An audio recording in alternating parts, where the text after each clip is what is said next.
malam semua teman-teman, semua teman-teman member AFC, semua teman-teman perjuangan. Sebelumnya saya mau say happy birthday for Niko. Ternyata saya pikir saya akan pertama di acara malam ini, ternyata sudah keduluan dengan yang chat. Oke, saya sedikit perkenalan dulu. Perkenalkan, nama saya Christine Elizabeth. Saya tinggal di Bandung, lahir di Bandung. Hari ini umur harus ya, Nik ya? Harus lah, Cek. Nanti ada yang Harus ya? naksir. Kalau nanti Oh ditanya, gitu. oh, ini dua-dua kali ya? Nanti pada, Dari mukanya kelihatan ibu-ibu loh, Nik. Iya, usia saya 39 tahun, tapi saya masih punya punya anak toddler. Hari ini dia bulan depan ya. Anak saya yang kecil 2 tahun, yang besar usia 6 tahun. oke. Ya. Oke, Pak. Itu dulu kali ya. Yes, yes. Nah, Cik, Ya. Cici, jadi seorang istri kan ya, Cik ya? Udah kawin ya? Oh iya dong, pasti dong, Nik. Yes, yes, yes. Udah kawin, teman-teman ya, punya anak dua. So, boleh nggak tarik ulur cerita dari awal sebelum Cici bergabung sama AFC atau bahkan dunia network? Gimana Cici jalanin hidup sampai kenal dunia network? Apakah AFC yang pertama atau bukan? Boleh nggak sih sedikit sharing ke kita, Cik? Oke, saya berharap sinyal di saya baik ya, kemarin soalnya Baik, sempat baik. putus-putus. Oke ya, oke. Jadi saya di dunia networking MLM ini sebenarnya bukan yang pertama.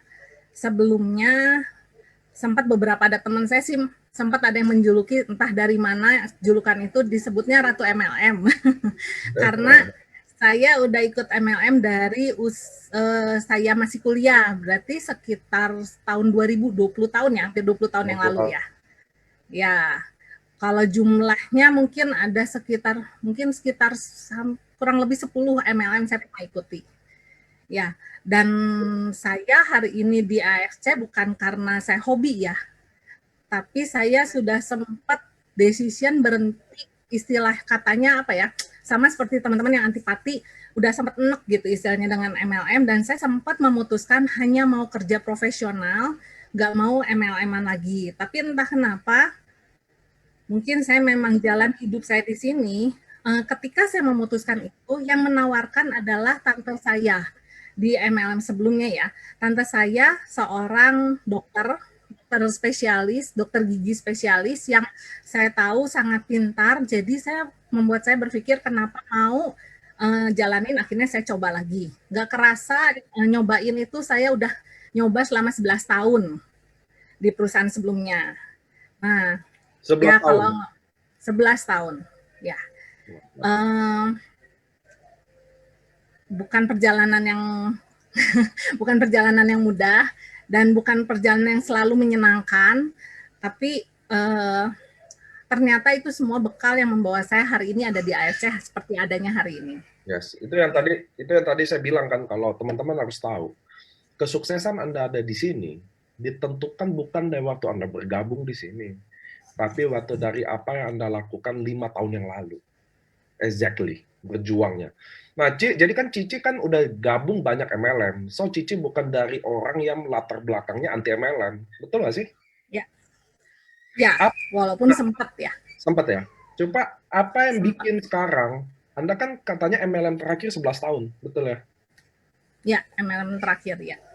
11 tahun. Sampai hari ini masih berdiri Ya, tuh? masih. Masih, oke. Dan salah satu MLM terbesar juga. Oke, so apa yang bikin Cici datang ke AFC? Tentu refernya tadi by Tante. Tapi gini, Ci. Saya pun kalau jalanin bisnis 11 tahun, mau tante saya orang sehebat apapun suruh ngomong join nggak gampang loh. Karena biasanya kan gini, biasanya kita udah bukan fanatik ya, kita udah mencintai gitu ya. Biasa kita udah 11 tahun loh. Anak saya baru lahir 2 tahun aja saya udah cintanya bukan banget. Nggak, tapi 11 tahun itu bukan waktu yang sebentar. Dan saya yakin ada driving yang lain mungkin yang bikin Cici bisa decide, oh kayaknya gue harus ambil AFC atau apa gitu. Nah itu yang saya mau tahu why-nya. Apa sih yang bikin driving seorang Ci Christine Elizabeth yang udah main pengalaman network 20 tahun, 11 tahun di tempat yang terakhir, tapi akhirnya datang ke AFC ini. Itu yang mungkin teman-teman juga bisa pelajari why-nya kan. Karena di bisnis ini gini teman-teman, kalau kalian nggak bisa dapat why yang kuat waktu Anda datang dan kenapa Anda harus sukses, it's impossible untuk sukses. Nah, itu boleh nggak sih Cik Christine sharingin ke kita? Apa sih driving yang paling kuatnya? Kalau saya pribadi nggak percaya kalau tante yang hebat spesialis itu, oke Christine, jalanin ini, jalan gitu. Kalau saya, siapa tahu saya salah. Ya, betul sih. Kalau ngomong cinta, betul banget. Saya udah sangat mencintai perusahaan saya. Karena buat saya banyak hal lah ya. Saya bertransformasi di sana. Bahkan kalau kita maju dulu, saya waktu harus memutuskan pindah full time di AFC, saya broken heart gitu sebenarnya. Karena harus memilih kayak seperti memilih dua antara dia dan satu dan kedua gitu kan. Nah, cuman kalau kenapa saya mau ada di sini? Pertama, saya tahu big why-nya adalah karena memang saya terpilih. Ya, saya bicara AFC ini sesuatu bisnis yang berbeda. Kenapa?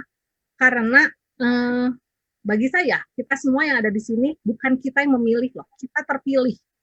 Jadi itu sesuatu yang luar biasa buat saya ya. Karena kalau memilih, kita dengan gampang bisa bilang iya dan tidak. Tapi kalau terpilih dan tidak terpilih, kita mau pun belum tentu kita bisa ada di sini. Yes. Gitu ya. Oke, setuju ya Nick ya? Setuju. Jadi gini, saya sebenarnya ditawarkan di challenge tentang bisnis AFC ini sebenarnya dari jauh dari sebelumnya. Sebenarnya saya teman dari Pak Ernest. Ya, jadi sebenarnya kalau boleh cerita, sebenarnya saya udah tahu perusahaan ini dari sebelum ada Niko mungkin. Ya, tapi kalau belum waktunya mungkin ya, dan sayanya bukan waktunya saja, dan ini bukan bicara waktu Tuhan ya, tapi sayanya belum mau buka hati, saya belum mau buka pikiran. Berkat yang udah dikasih sebenarnya udah jatah saya, mungkin bisa lewat begitu aja, dan saya sempat menyesal kenapa nggak dari awal gitu. Karena saya yang ditawarkan yang pertama kali, perusahaan ini berdiri 2,5 tahun. Saya ditawarkan mungkin dari sekitar 4 tahun, saya tahu dari 4 tahun sebelum hari ini, 3,5 sampai 4 tahun. Tapi saya merefleksikan kembali apa yang terjadi. Saya itu terlalu nyaman ada di satu perusahaan. Bukan berarti nggak boleh loyal ya. Ternyata ketika kita udah terlalu mencintai, terlalu nyaman dengan satu kondisi kita, bisa jadi kita menutup diri kita dari berkat yang lebih besar. Gitu. Dan saya ditawarkan itu, saya bahkan sempat kemarin, saya lupa kalau nggak salah, Pak Ernest waktu itu ada sempat ikut, kita undang di tim kita, beliau ternyata merasa, saya baru tahu sih kalau dia tahu, waktu Pak Ernest mau offering tentang AFC ini ke saya sebenarnya prospek dia balik gitu. Saya mau grab dia di perusahaan saya gitu. Akhirnya saya nggak memutus, saya bilang saya nggak bisa, saya udah di sini, saya udah jadi belum leader besar, tapi saya sudah ada di sini gitu, udah cukup lama. Saya mau ngomong zona nyaman. Apakah zona nyaman itu benar-benar nyaman buat saya? Tidak. Kenapa? Saya hanya sudah merasa terbiasa, nyaman dengan kebiasaan yang saya nggak usah berubah banyak lagi. Tapi kalau secara income, saya sudah nggak dapat banyak. Kenapa? Karena hari itu saya sudah repot dengan anak. Dan singkat ceritanya, saat saya memulai AFC itu lagi kondisi yang sangat-sangat terpuruk. Rasanya hidup paling berat tuh ada saat saya lagi memulai AFC. Lagi minusnya 3 digit. Suami saya kena syaraf kedua, sehingga harus resign di saat saya lagi hamil 3 bulan. Jadi bisa dibayangkan bagaimana kondisi saya saat itu ya, memulai sebelum ada AFC ini, saya benar-benar pontang-panting gitu istilahnya.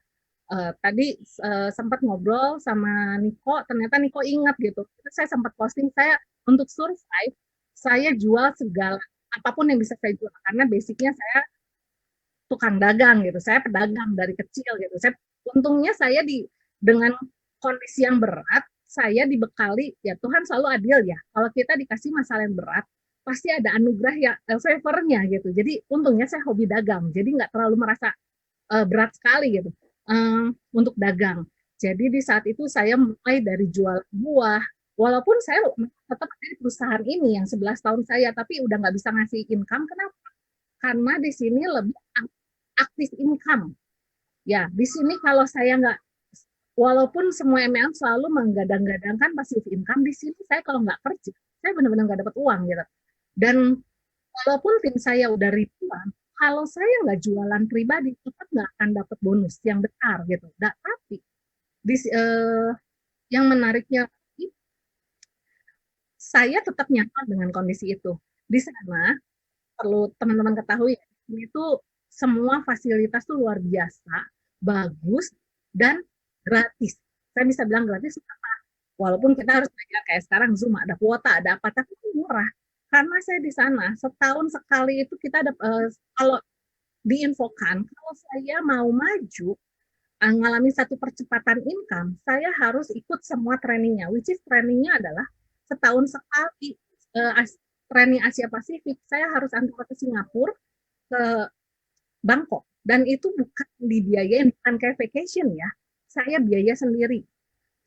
Satu kali berangkat itu 10 juta tuh kurang lebih harus saya siap. Dan saya nggak punya uang. Ketika nggak punya uang, saya singkat cerita akhirnya dikondisikan ya udah saya minjem uang, saya gesek apapun yang bisa berangkat. Karena harapannya setelah pergi saya bisa punya income besar. Terus kedua, setahun sekali juga ada acara besar di Indonesia, bayar minimal sejuta setengah. Setiap bulan kalau training kayak LOP gitu harus bayar 175.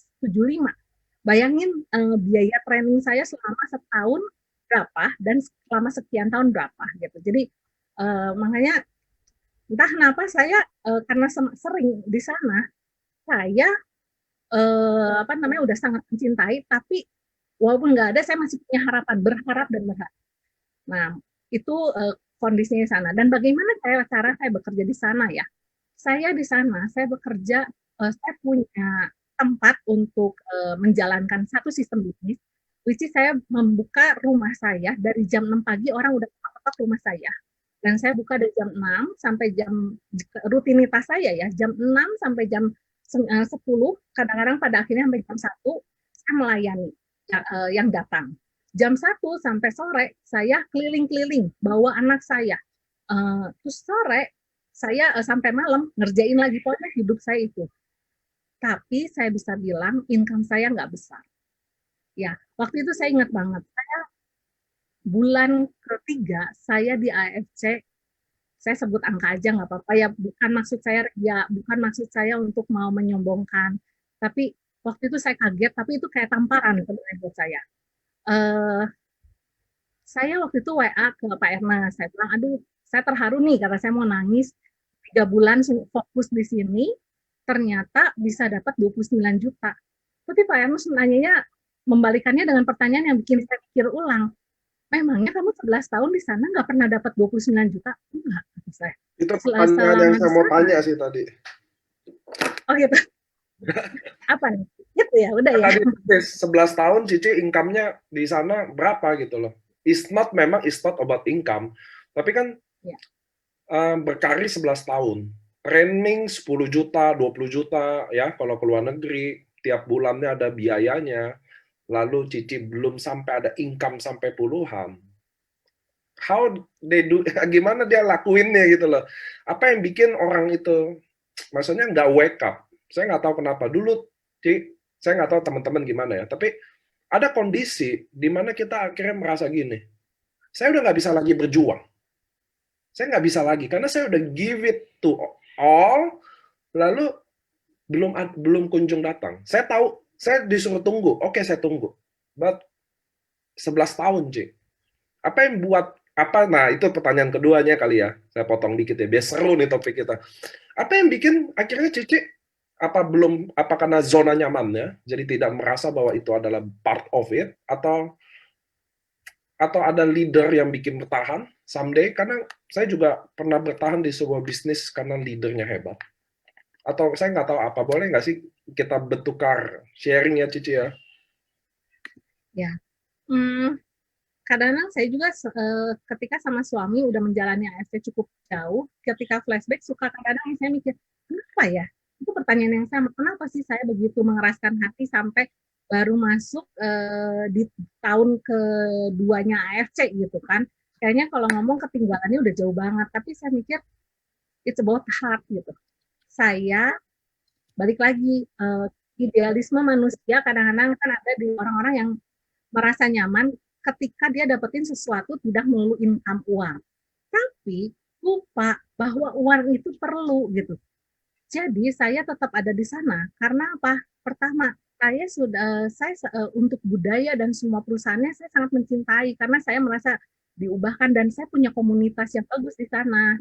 Dan Yes. apalagi sorry ya, bukan saya mau gimana ya, bukan mau menyombongkan diri atau apa. Saya di sana leader, which is saya speaker juga untuk acara-acara dan karena apa kita punya kelas-kelas dan saya pernah punya jadi kepala sekolah dari itu. Jadi ternyata kalau boleh saya singkatkan, kadang-kadang kita nyaman dengan apa ya prestis kita.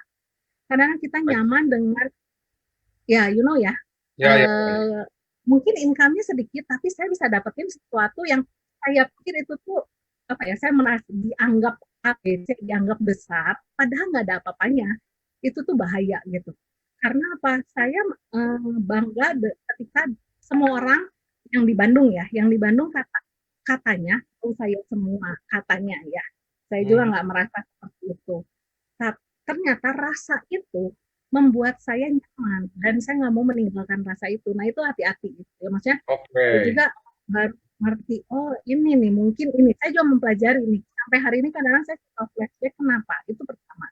Kedua, tidak berani memulai yang baru. Kenapa? Saya berpikir, kadang-kadang kita punya apa ya, irrational belief kebenaran saya dari psikologi gitu ya. Jadi kadang istilah-istilahnya kadang-kadang akhirnya saya menyimpulkan mungkin saya punya irrational belief gitu. Jadi saya berpikir ketika memulai satu bisnis yang baru itu melelahkan, males. Intinya memalas Ya, ya. gitu. Malas harus mulai lagi, belajar lagi apalagi saat apa namanya? Saya punya anak dan lain-lain lah. Males, ngerasa udah nyaman, udah mengerti, sok tahu lah gitu ya, ngerti Oke. udah di sini saya udah menguasai semua. Saya malas belajar lagi, malas membangun lagi lelah.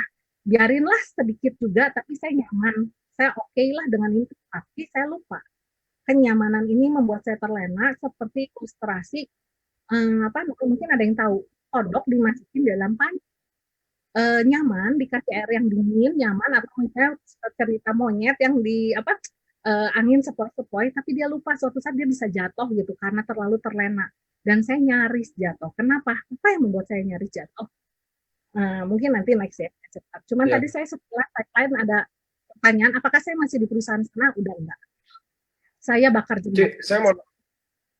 Saya mau nanya, waktu orang dalam posisi yang prestige, di mana dia mulai nyaman komunitas itu, bagaimanapun kan Don dan Cici melihat Cici sebagai mentor atau upline atau orang sukses, setuju ya?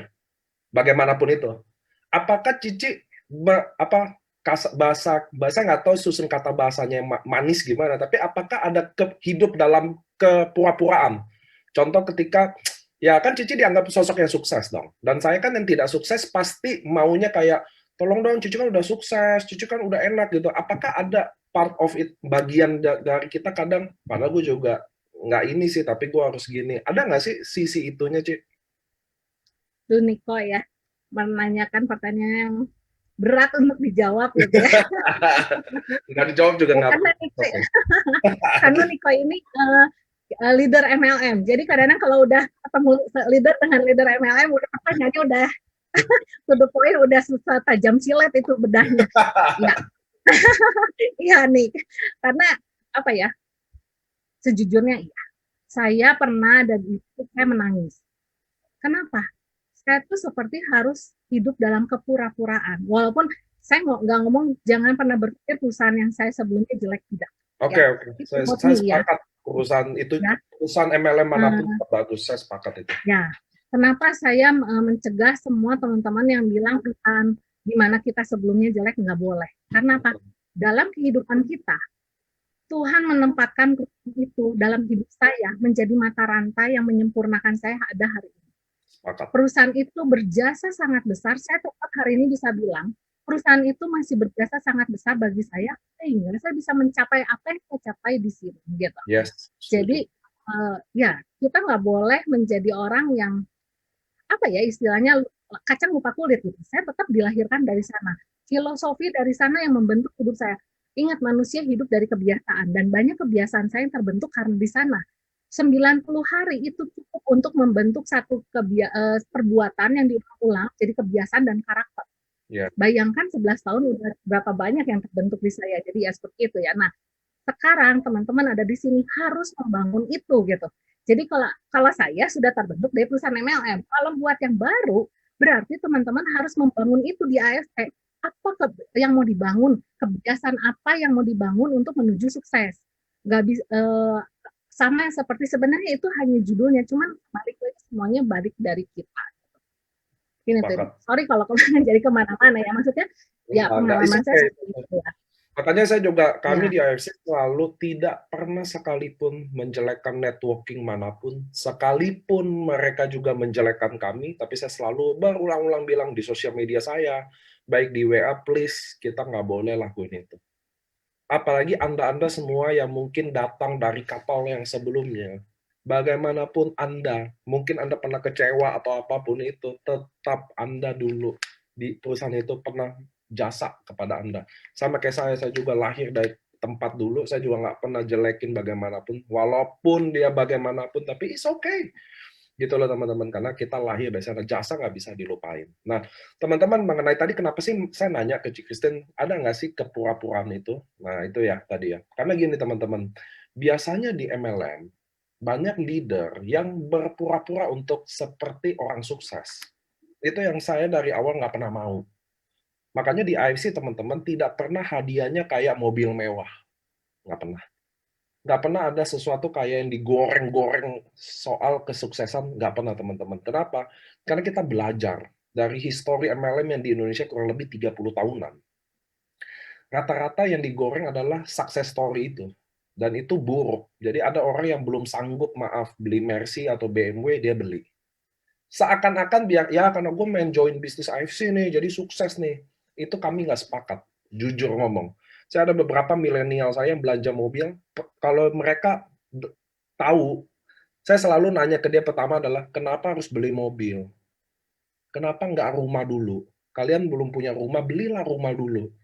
Itu investasi. Mobil, saya bilang, kamu beli hari ini 300 juta. Tahun depan tinggal 270. Tahun depannya lagi tinggal 240. Terus teman-teman, so, saya selalu bilang, kita sekarang tidak boleh hidup dalam kepura-puraan itu. Anda banyak yang muak sama image MLM yang buruk, so jangan ikuti. Jangan dibuat flow-nya. Kita bikin yang baru. Kita hidup apa adanya aja, nongkrong di tempat yang semampunya aja, gitu loh teman-teman. Nggak usah trade, wah ini Bushido, bayarin semua. Oh, gue udah samurai, bayarin semua. Nggak usah, beneran. Saya selalu kalau diajak makan restoran mewah, udah deh, makan ini aja, makan soto ini aja deh. Begini, maksudnya teman-teman gini, kita udah harus stop kepura-puraan kesannya sangat sukses gitu loh. Karena saya yakin kayak Ci Christine atau kita yang mungkin udah pengalaman di network teman-teman, MLM itu nggak semudah itu. Makanya saya suka jengkel kalau ada orang yang seakan-akan membranding bisnis MLM itu mudah. Jadi orang teriming-iming, lalu kalau dia join, lalu kalau nggak mudah, ya dia nyerah. Ngerti ya teman-teman? Di sini tidak mudah, tapi nggak susah. Gitu loh teman-teman, gitu adil ya. Jadi nggak susah, tapi nggak gampang. Jadi nggak boleh gampang, nggak ngapa-ngapain dapat duit. Oh, nggak boleh kayak begitu. Saya jujur paling jengkel sama ada leader-leader di Instagram kan kita saling tag-tagan ya. Kadang saya nggak post karena kesannya dia brandingin bisnis ini yang mudah. Maksudnya kita nggak boleh. Bisnis ini sulit, men. Percaya nggak Anda? 649 orang hari ini yang join, termasuk Ci Christine. Percaya nggak, waktu Anda bergabung di bisnis ini, hidup Anda akan tambah sulit karena teman akan mulai jauhin, saudara akan mulai bicarain, berisikin, semua orang akan cenderung menjauhi Anda, padahal nanti dia akan datang lagi ke Anda. Sepakat nggak sih? Nggak mudah, men. Jangan di brandingin kayak gitu.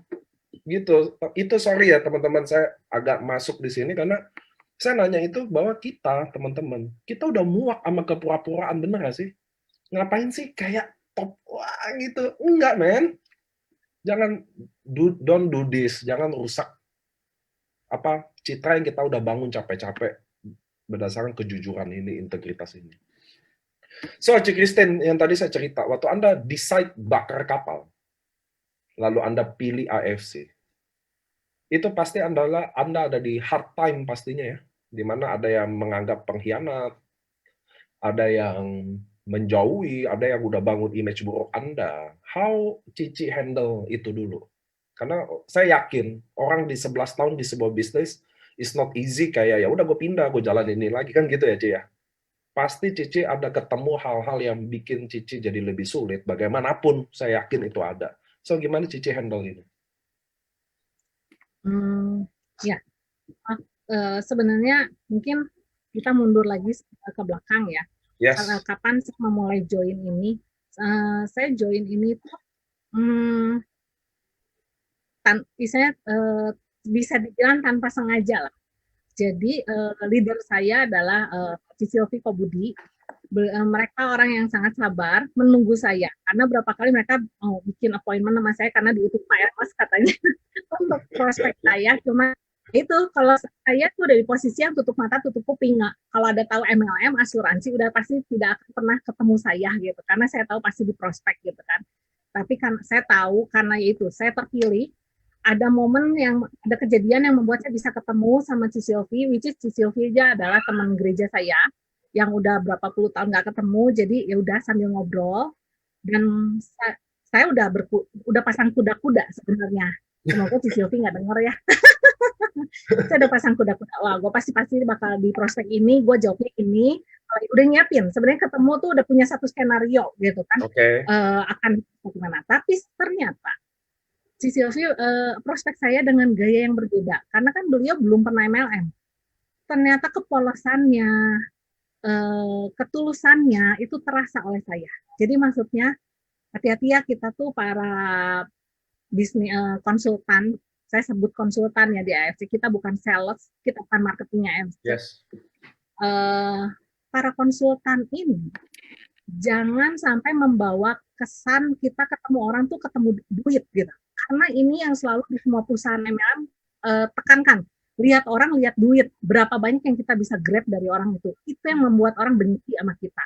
Nah, dan kalau kita udah punya pikiran mau nge-grab uang, konnichiwa dari orang itu pasti ngerasa loh. Nah, saya nggak merasakan itu dari Ci Silvi. Dan akhirnya dengan cerita ternyata Ci Silvi berhasil membuat saya open mind dari mana? Pertama, bukan dari betapa hebatnya SOP ini. Karena gini, di bisnis MLM manapun, semua produk punya testimoni yang istilahnya cuma satu yang nggak bisa bangkitin orang mati jadi hidup gitu. Benar ya Nick ya? Betul. Semua testimoni yang hebat tuh banyak gitu. Jadi buat saya kalau bilang ini SOP bagus, udah biasa aja gitu ya. Kalau income bagus, buat saya biasa aja. Kenapa? Karena di semua MLM akan banyak yang lebih dan saya udah di posisi ini. Saya tahu di luar banyak yang income gede, tapi saya akan tetap ada di sini karena saya udah saya udah kayak ini udah akad nikah sama perusahaan ini gitu. Jadi mau lihat ada rumput tetangga lebih hijau nggak masalah. Yang saya miss adalah saya bisa terbangun loyalitas di sini. Tapi apa teman-teman yang membuat saya tertarik? Satu, hatinya Pak Ernest untuk kemanusiaan. Ketika Cisil bagian bagaimana perusahaan ini berdonasi, terus bagaimana perusahaan ini mau jadi berkat untuk keuangan dan kesehatan. Ini satu kata-kata yang membuat saya akhirnya terus itu loh yang membuat saya mau ada di sini karena apa? Saya udah capek, yaitu hidup dalam kepalsuan, hidup dalam kepura-puraan. Bukan berarti saya di perusahaan lama hidup dalam kepalsuan, enggak. Yes, karena perusahaan yang sebelumnya masih oke gitu dibanding yang lain. Tapi di sini saya merasakan satu ketulusan. Saya merasakan satu dari cuman bisa hati saya merasakan bagaimana perusahaan ini benar-benar terus mau menolong kita. Fokusnya bukan perusahaan, fokusnya bukan keuntungan perusahaan, dan fokusnya keuntungan para membernya. Itu yang membuat saya join. Tapi perlu diingat, nggak segampang itu juga gitu ya. Nggak ada tuh namanya closing leader MLM sekali prospek langsung join, rasanya itu mustahil. Benar ya Nick ya? Saya di prospek, closing statement saya sama Cici apa? Pasti mungkin sebenarnya buat yang baru bikin merinding gitu ya, ada kayaknya sama saya. Saya ngomong gini, Sil, kebenaran teman ya, sedang Sil, jangan pernah follow up saya. Karena buat saya, kalau saya tempat saya ada di sini, nggak usah di follow up, saya akan kejar, saya akan cari dan saya akan menyerahkan diri untuk masuk. Tapi kalau tempat saya bukan di sini, mau di follow up 1000 kali ya saya nggak akan pernah pindah. Gitu. Tapi balik lagi, saya terpilih. Jadi saya waktu itu ingat banget, saya bilang, Sil, saya mau. Nah, saya yang ngomong, langsung saya ngomong, saya mau. Kata saya dengan perenungan panjang, akhirnya saya bilang saya mau. Dan waktu itu salah, sempat dikira, karena ketika saya ngomong saya mau adalah LOP pertama hari LOP di hari Sabtu kalau nggak salah itu. Saya ingat banget, ikutnya Dokter Armin. Saya datang langsung, begitu saya ngomong oke, sejam kemudian ada LOP, saya langsung berangkat, dan saya datang, saya nggak punya uang loh. Saya nggak punya uang sepeser pun buat modal, tapi saya cuma punya tag, gitu ya. Setelah saya join, teman-teman jangan kira saya gampang karena udah jalanin langsung bisa closing. Saya perlu 2 bulan untuk satu closing pertama saya. So, Cici Saya bergabung sampai bisa ya, joinin orang butuh 2 bulan. ya. Karena Padahal kalau itu karena Cici nggak fokus, atau Cici butuh waktu, atau Cici lagi belajar ulang? mungkin saya cerita apa yang saya lakuin ya. Saya nggak diem loh tiap hari. Saya gunakan loh sistem yang saya pakai sebelumnya. Setiap hari saya closing 10, saya prospek 10 orang. By phone, manapun yang saya bisa, yang pasti saya harus ngomong ke 10 orang minimal. So, DM itu di komitmen IG. Cici ya? 10 orang tiap Ya, hari? saya. Oke. Setiap hari. Saya DM orang, saya DM Japri, DM Japri, dan saya atau telepon orang. Itu setiap hari, bayangin selama 2 bulan dikali 2 bulan berapa. Andai kata saya benar 10, karena ketika saya DM, kalau feeling saya dapat, saya bisa DM bisa lebih dari 10 orang. Dan apakah mereka ngerespon? Enggak. Kadang-kadang saya dicuekin, tapi saya sudah biasa dicuekin orang gitu. Malah saya berpikir, apa yang bisa bikin mereka, bagaimana saya bisa attract mereka untuk merespon apa yang saya offering gitu. Bukan saya baper. Saya nggak baper, karena saya berarti salahnya di saya. Mungkin apa yang saya offering ke mereka, caranya, cara approach dan materinya nggak menarik buat mereka. Nggak pengen mereka merespon gitu. Akhirnya saya tiap hari saya coba kemas lagi. Kayak sekarang kan, semua bisnis itu bukan lagi isinya enak atau enggak, betul. Sekarang bisnis itu packagingnya mana yang paling bagus, itu yang isinya nggak enak nggak apa-apa, yang penting packagingnya bagus. Nah, sebenarnya kita tuh sama, bagaimana kita mempackage bisnis ini gitu, membuat mereka tertarik, minimal mau menoleh gitu. Saya selalu berpikir gimana caranya. Nah, sampai akhirnya saya ingat tiap hari, itu belum corona, saya join di bulan November. Saya join di bulan November, setiap hari juga saya pergi. Kalau nggak salah saya tetap harus ngomong sama orang minimal 1 atau 2 orang. Ketika saya ngomong sama orang, saya titip anak saya dulu ke mama saya. Kalau nggak ke yang kerja, saya pergi. Saat itu sampai satu hari saya nangis di jalan. Udah itu di 2 bulan gak ada yang closing. Begitu berat sampai saya bilang, Tuhan, mungkin tempat saya nggak di AFC, saya mau balik lagi aja. Pasti teman-teman ada yang notice nih. Kenapa saya nggak pasang di status gitu kan? Saya tadi cuma sebutin yang lain, saya nggak ngomong di status dan feed IG. Karena saya masih ada di 2 pra. Karena saya masih menjalankan itu. Karena kan gini, saya mindset saya gini, jaga-jaga. Kalau saya udah buang ini, udah posting-posting, ternyata AFC nggak jalan, matilah saya gitu kan. Bayangin saya memulai kan suami lagi nggak kerja loh, dengan anak masih umur sekian gitu, masih umur belum setahun, waktu itu masih berapa bulan.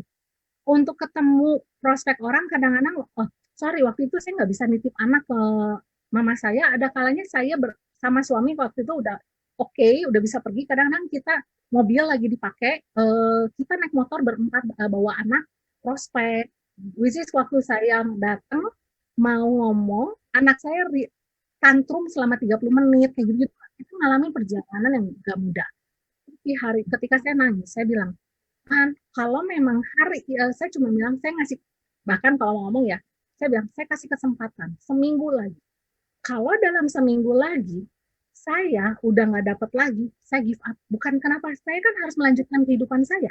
Yes. Tagihan harus terus dibayar, betul? Cicilan harus dibayar. Dan ya, kalau mau tahu, saya tuh balik lagi, utang saya tuh nggak kecil, ada 3 digit lebih gitu. Saya berpacu dengan waktu, jadi nggak bisa berlama-lama.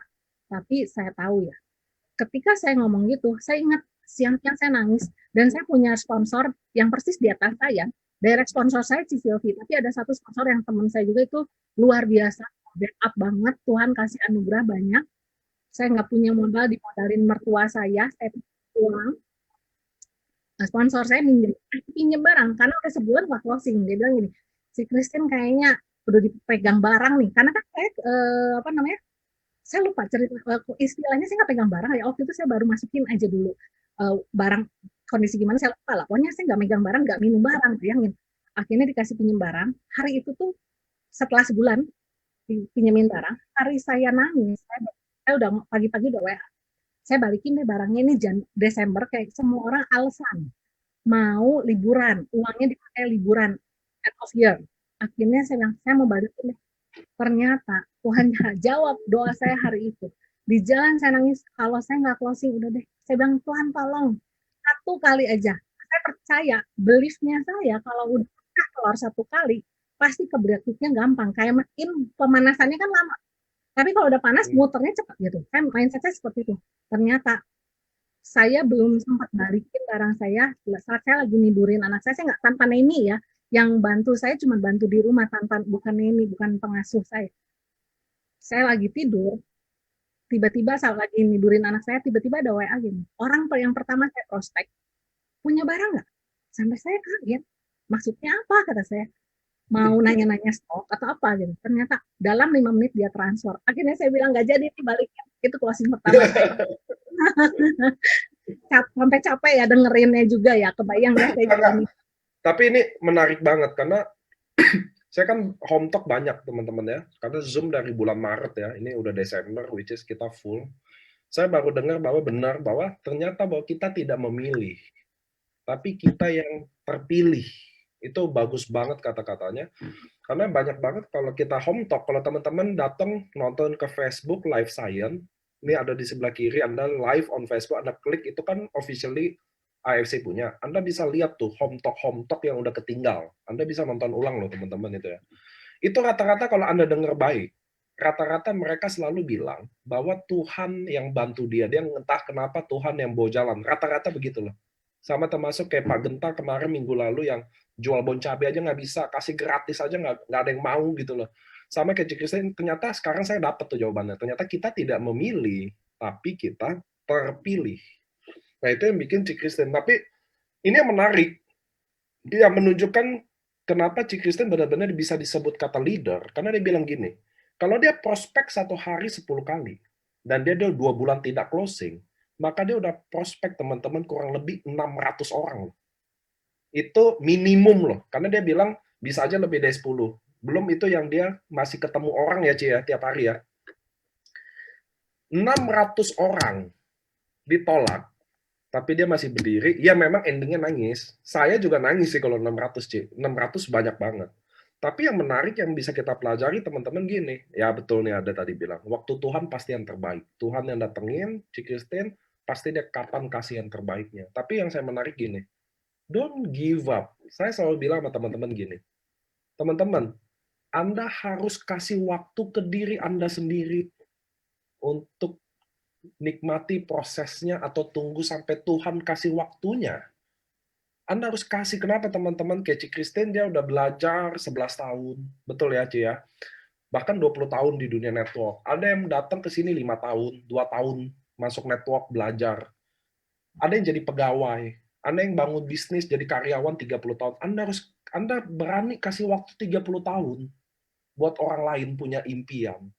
Sekarang Anda masuk ke sini untuk achieve impian Anda tolong teman-teman saya mohon banget kasih waktu ke diri Anda sendiri dulu. Kasih waktu biarin Tuhan bekerja. Kasih waktu bahwa proses Anda beneran ternyata nanti akan ada hasilnya. Semua butuh waktu, teman-teman. Jangan pakai kacamata orang. Itu aja prinsipnya. Jangan lihat kok yang di sana jalan langsung kenceng. kok gue mulainya kayaknya terseok-seok banget gitu. Enggak, karena Tuhan yang punya cara. Ada yang memang amal ibadahnya kencang teman-teman, ya jalannya kencang. Kita amal ibadah agak nggak terlalu bagus ya, agak lambat-lambat gitu ya Ci ya. Saya motong dikit karena saya mau member itu dapat pelajaran dari setiap kata-kata itu. Jadi saya habis Cici selesai, saya ambilin rangkuman biar mereka bisa telaah gitu loh. Karena 600 prospek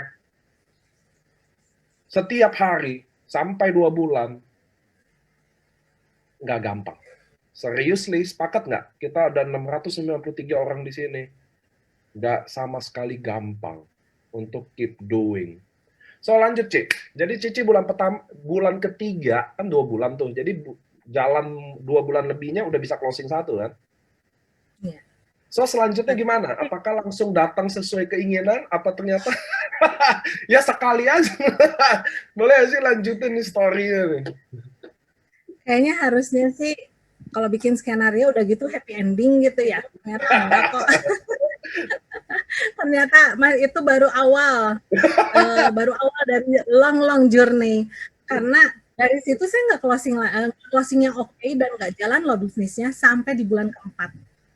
Oh ya? Jadi jangan kira, ya saya baru jalan, makanya saya bilang kan 10 bulan saya dapat income segini, itu bulan keempat baru Februari. Jadi itu terus terang Ci Silvi aja nyaris menangis karena tahu saya betapa saya berjuang tapi nggak dapat sampai dia bilang aduh dia pun hampir menyerah gitu. Tapi untung ya saya masih dikasih secercah terang harapan bahwa saya masih bisa mencoba ini gitu. Tingkat cerita saya sampai ngomong sih sama Silvi, kenapa ya hidup udah putus asa lah, pokoknya udah putus asa lah. Kenapa istilahnya kalau orang lain liku-likunya cuma 10, saya mah semua orang kan pasti punya liku-liku. Saya orang liku-likunya 10, kok saya rasanya liku-likunya ada 100 gitu loh. Karena di tengah perjalanan tuh bener-bener nggak mudah. Mungkin gini ya, saya suka balik lagi kalau saya bukan orang yang terstruktur ya, tapi apa adanya saya seperti ini. Kalau saya flashback lagi ke sebelumnya, saya itu nggak suka seperti yang tadi Niko bilang, pencitraan dan lain-lain. Walaupun yang sebelumnya ada, tapi tetap ada. Sampai saya pernah tahu ada satu cerita, orang ngomong di panggung, income-nya sekian, tinggal di apartemen, ternyata domain saya, ngikutin. Ternyata rumahnya di rumah petak di belakang apartemen atau rumah itu loh. Jadi kalau itu saya takut gitu, saya nggak mau kayak gitu. Ini hidup apa ya? Hidup kepalsuan. Apalagi saya punya background. Saya punya background bukan orang yang hidup enak gitu. Kalau orang pernah bukan hidup enak masuk dalam LMLM, aduh hati-hati banget.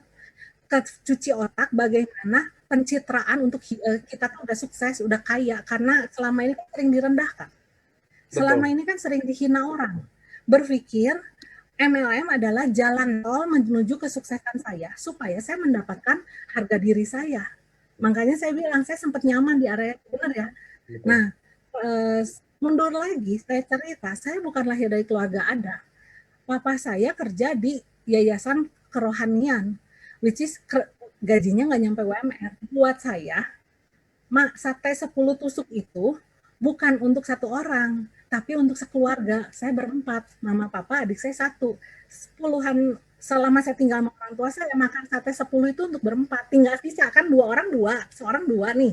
Sisa 2 ini rebutan siapa yang dapat nih. Gitu. Sampai ketika saya tersadarnya kalau saya nggak biasa hidup saya ketika saya pacaran sama suami saya.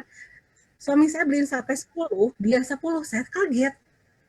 Loh, kok banyak amat gitu ya. Kebayang ya situasinya.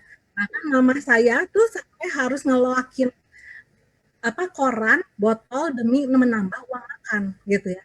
Nah, saya cari uang dari SD untuk nambah uang keluarga. SMP saya bayarin uang teleponnya mama saya, mama papa saya teleponnya saya bayarin, saya dagang dari kecil. Jadi kalau ngomong saya ngalamin udah berliku-liku, tapi nggak pernah enak-enak gitu kondisinya gitu. Dan mama saya, tapi saya bersyukur mentor saya siapa? Kenapa saya baru ngeh ya, apa ya istilah orang Bandung ngeh gitu, baru insight gitu bahwa saya prospek 600 tuh nih. Selama ini saya udah nggak pernah ngitung karena buat saya hidup harus dijalani bukan dihitung-hitung gitu. Udah ditolak berapa, tahu saya juga ya. Nah, bersyukur mentor terbesar saya adalah siapa? Mama papa saya. Mama saya itu seorang pejuang, wanita pejuang dengan papa yang mengabdikan hidupnya di gereja gitu dengan income yang kecil tapi full time. Akhirnya mama saya dengan saya, untung saya dipilih menjadi sparring partner mama saya. Dari kecil tuh saya terus terang ya, badan saya kalau jalan nanti satu saat bakal pendek sebelah. Kenapa? Sering angkat berat dari SD saya. Mama saya dagang kelontongan, nanti warung. Jadi belanjanya bareng saya nggak pernah tidur siang nemenin mama saya belanja. Saya pernah termos es lilin di saat saya kuliah. Malu? Iya.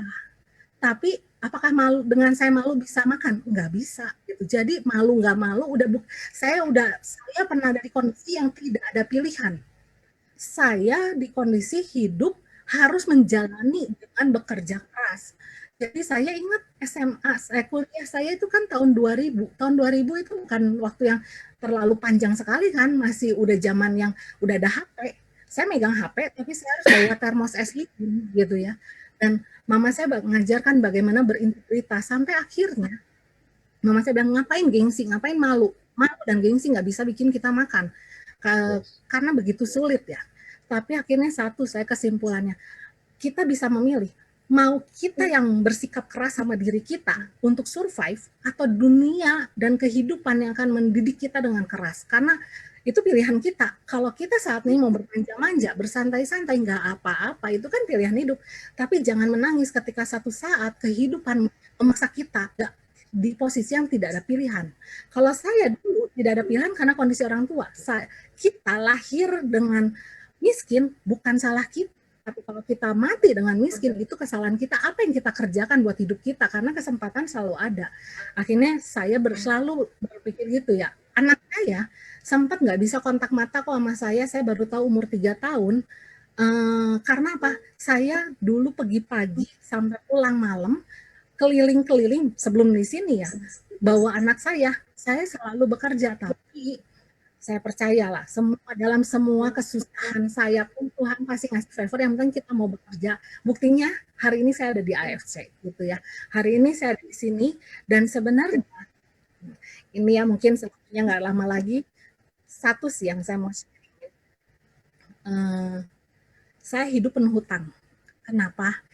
Namanya orang berjuang bisnis, belajar bisnis, risikonya gede. High gain, high risk ya. Kalau mau yang nyaman ya kerja di kantor ya. Tapi ya semuanya pasti di dalam bisnis nggak pasti. Bahkan saya ditipu. Saya ngalamin waktu itu seluruh uang kuliah saya habis. Dari mana uang kuliah saya? Bukan tabungan mama papa saya. Tapi ketika nenek saya meninggal, uang kedukaan karena nenek saya pengen saya dan adik saya bisa mengangkat derajat keluarga saya, mama papa saya, uang itu dialokasikan untuk kita berdua kuliah. Ternyata teman sahabat saya menipu saya dan uang itu habis. Ya. Dan akhirnya bagaimana saya bisa kuliah? Saya kuliah sama adik saya dengan favor. Apa yang dilakukan? Semua perhiasan mama saya dijual semua demi kita kuliah. Saya ngalamin kalau di saat saya punya ongkos, saya jalan kaki. Buat saya, jangan pernah ada alasan. Alasan selalu bisa dibikin. Nggak ada kendaraan, nggak ada ongkos, masih punya kaki, Tuhan masih ciptain kaki, jalan kaki aja, apa salahnya gitu ya. Dan itu yang saya lakukan. Saya pokoknya kalau saya kerja udah di berbagai tempat, ditipu berbagai macam, sampai akhirnya saya punya utang. Kadang-kadang kan bukan nggak mau jatuh di lubang yang sama, tapi kadang-kadang kita punya harapan, coba lagi, ketipu lagi, coba lagi. Orang bilang saya bodoh kok gitu, kenapa masih mau seperti itu, dan kok bisa sih ketipu lagi, kok bisa sih uangnya sampai hutang lagi. Siapa yang mau? Saya juga udah nggak mau gitu.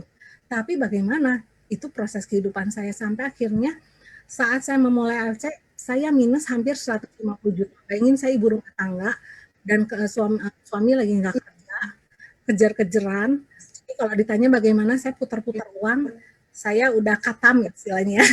Saya bagaimana caranya supaya nggak kena bunga, lolos dari bunga, tapi nggak kebayar. Gimana muterin duitnya? Otak saya tahu. Tapi jangan tanya dan jangan minta saya ajarin ya. Itu tidak baik gitu ya. Tapi teman-teman lihat ya, jangan WA Cik Christine ya. Nanya nanti habis ini selesai WA lagi. Cik, gimana cara muterin duit? Ini Bu Esther udah Jangan ketawa-ketawa ya. aja nih Bu Esther. Jangan WA ya Bu Esther ya. Lanjut Saya deh. jangan ya. Saya ngalamin besok mau bayar cicilan mobil 2 juta dan saya nggak punya uangnya. Nol. Bagaimana caranya? Tapi satu, selama kita punya niat benar dan ini sih sebenarnya message-nya ya. Waktu saya join, kalau semua kan selalu bilang dream ya, impian. Yang saya orang selalu bilang saya pengen beli rumah, beli mobil, pengen nyekolahin anak luar negeri. Saya enggak. Saya tanya sama si Silvi, saya cuma bilang ini, kalau ini ARC benar buat saya pengen lihat apakah ARC bisa bayar utang saya. Cuman itu, saya nggak muluk karena saya tahu saya begitu, saya lelah mikirin bagaimana muterin uang, ngelolosin hari demi hari dan bulan demi bulan. Ya, sampai sempat putus asa sering, rasanya capek gitu. Apalagi saya harus ngurus anak dua. Sampai akhirnya, nah ini apa namanya? Momen saya berubah di AFC. Kapan?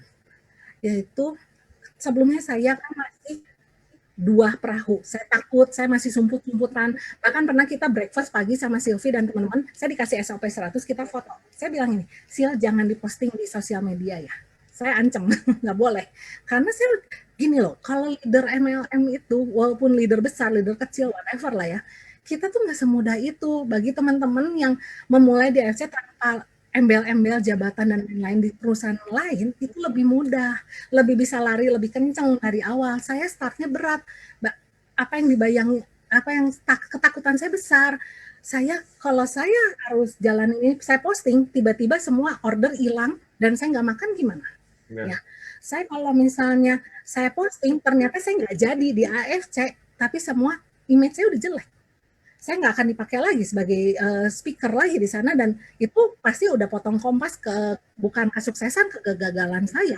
Belum lagi diomongin, belum lagi saya masuk di komite Bandung gitu. Udah pasti saya kayak ada MPR DPR di Bandung yang mungkin bisa saya di sidang gitu.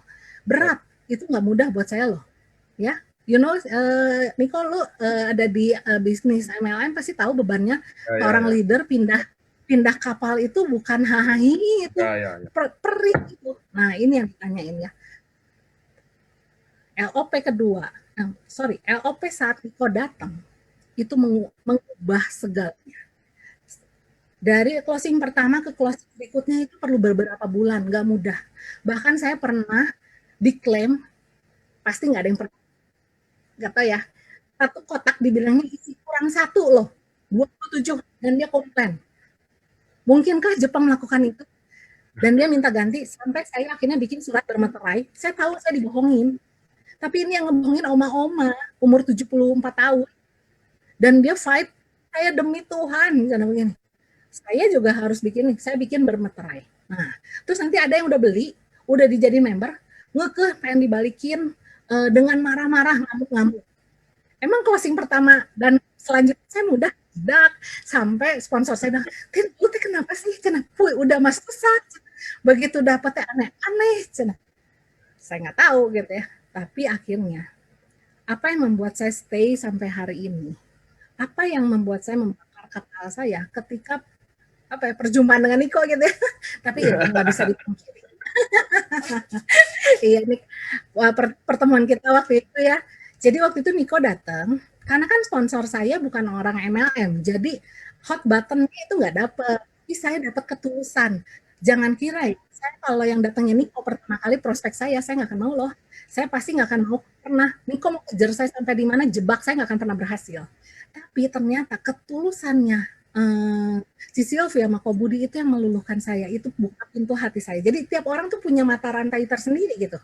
Nah, ketika tapi saya perlu hot button untuk drive saya untuk typing apa kekuatan saya dan sesuatu yang ketemu nyawanya lah. Karena saya bukan orang yang setengah-setengah. Saya kalau mau jalan, tidak dan alasannya apa saya harus jalan. Gak mau sih alasan yang ngambang yang yang ingin dapat uang. Kalau dapat uang aja mah nggak usah di MLM, kerja aja jualan juga pasti dapat uang gitu ya. Kalau cuma mau dapat jualan doang, kalau aktif income, ya nggak usah di MLM. Mau jualan baju juga income. Mau buka toko itu aktif income. Toko buka dapat duit, toko tutup nggak dapat duit, apa bedanya? Ya, di sini saya mau mencari yang beyond dari semuanya itu gitu. Karena apa? Satu, saya kasih kunci ya dulu. Ini sebenarnya utang saya sama Niko waktu di voice note terakhir. Niko, saya pengen sharing apa sih yang membedakan MLM kita dengan yang lain? Apa hot buttonnya kalau kita ketemu MLM lain? Satu kata, stabil income. Ya, stabil income itu saya tekankan teman-teman yang mungkin ada yang nggak paham. Tapi kalau yang ada di MLM pasti Anda paham. Mungkin yang kerja juga, kalau yang kerja itu stabil income ya. Tapi kalau yang usaha, mungkin Anda paham. Stabil income, bahkan income naik, itu sesuatu yang buat saya sangat-sangat powerful di AFC. Kenapa? Di tempat lain, nggak hanya di tempat saya sebelumnya, hari ini saya bisa kaya, bisa dapat income 10 juta, 20 juta. Besok saya bisa nol. Besoknya lagi bisa 3 juta, besoknya lagi 7 juta, tapi besoknya lagi cuma sejuta. Dan bisa 300.000. Saya kalau mau dikasih lihat kayak di apa ya, kita nah, istilahnya apa ya, yang itu kan akunnya AFC kita kan itu ada income per tahunnya. Saya bisa kasih lihat tapi saya nggak mau ya, karena di sini bukan kita untuk ini ya. Cuman saya mau ngasih tahu teman-teman harus paham ini stabil income. Itu yang membuat saya stay di sini. Ya mungkin kalau teman-teman saya mau nge-grab MLM lain, ini satu kata kunci loh teman-teman. Stabil income. Dan mereka, saya yakin semua yang dengar kata ini dari yang meremehkan kalian pasti akan langsung noleh. Kenapa? Ini yang saya rasakan di sini. Yang bikin saya menangis, berapa kali saya sering menangis kalau saya buka yearly saya, setahun saya dapat berapa income tahunan. Gak nyangka gitu. Kenapa? Saya udah terbiasa roller coaster, income saya roller coaster. Ya. Nah, cuman satu hal. MLM lain selalu menekankan you are close line, ini downline. Ini downline saya, ini cross line saya. Ya, saya menerapkan di tim saya nggak ada hak saya minta ada seperti itu, tapi saya menerapkan di tim saya tidak dalam koridor yang benar ya, dalam arti yang benar ya, jangan menyalahartikan ya, dan jangan memanfaatkan istilah ini.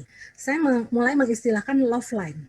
Kita harus mengasihi line bukan cross line. Mereka bukan lawannya kita. Tahu nggak teman-teman, lawannya kalian siapa? Orang yang belum member AFC.